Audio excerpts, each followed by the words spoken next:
আসসালামু আলাইকুম everyone, welcome back to my channel BD craft house. আশা করি আল্লাহর রহমতে সবাই ভালো আছেন। আমিও আলহামদুলিল্লাহ ভালো আছি। আরও একটি নতুন ভিডিও নিয়ে হাজির হয়েছি।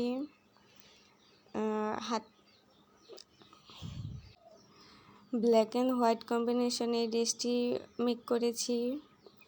আসলে এর আগে ব্ল্যাক কালারের একটি ড্রেস আমি ভিডিও আপলোড করেছিলাম, ওইটা সবাই অনেক বেশি সাপোর্ট করেছে। আলহামদুলিল্লাহ ওইটার থেকে আমি অনেকগুলো অর্ডারও পেয়েছিলাম। তাই ভাবলাম আরেকটা ব্ল্যাক কালার ড্রেস মেক করি। তাই এটা ব্ল্যাকের মধ্যে হোয়াইট কালারের কাজ করেছি। ফার্স্টে আমি ড্রয়িংটা আপনাদের সাথে শেয়ার করছি, দেখুন। আর এই ড্রয়িংটা আমি অন্য ডিজাইনে ফার্স্টে করেছিলাম, ওইটা বেশি ভালো লাগেনি, তাই ওইটাই স্কিপ করে আবার একটি অন্য ডিজাইন করছি। তাই আগেরটার ছাপ একটু একটু বোঝা যাচ্ছে, আপনারা একটু খেয়াল করলে দেখবেন। এটা একদম সিম্পলের মধ্যে শুধু বুকে ডিজাইন করেছি আর নিচে কিছু পার্ল বসিয়ে দিয়েছি।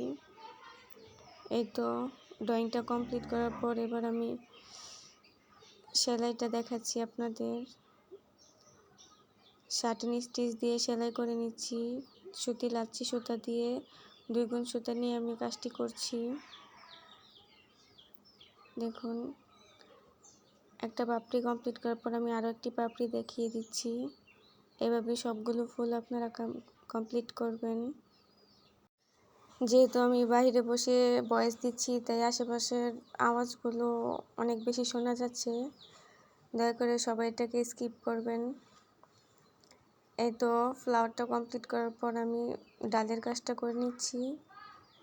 আর এখানে আমি 2 কালারের সুতো নিয়েছি, টিয়া কালার আর সবুজ কালার।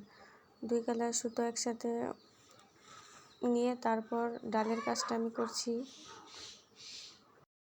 যারা হাতের কাজের এই বেবি ড্রেসগুলো অর্ডার করতে চাচ্ছেন, তারা আমার ফেসবুক পেজে নক করে দেবেন। আমার ফেসবুক পেজ কমেন্ট বক্সে দেওয়া থাকবে। যে কোনো ডিজাইন, কালার, সাইজ কাস্টমাইজ করে নিতে পারবেন আপনারা। যারা আমার চ্যানেলে নতুন, তাদের কাছে অনুরোধ থাকবে আমার চ্যানেলটিকে সাবস্ক্রাইব করে দেওয়ার জন্য। আর যারা অলরেডি করেছেন তাদেরকে অসংখ্য ধন্যবাদ। আর যারা ফেসবুক পেজ থেকে দেখছেন, তারা আমার চ্যানেলটিকে লাইক ফলো করে দিবেন, বেশি বেশি শেয়ার করে দিবেন। এই তো এখানে আমি একটি পার্ল বসিয়ে আপনাদের দেখাচ্ছি। এভাবে নিচের অংশে পুরো ড্রেসে আমি ছোট ছোট পুঁতি বসিয়ে দিয়েছি। ড্রেসটি কেমন হয়েছে সবাই কমেন্টে জানাবেন। আজকে এই পর্যন্তই। সবাই ভালো থাকবেন, সুস্থ থাকবেন। আল্লাহ হাফেজ।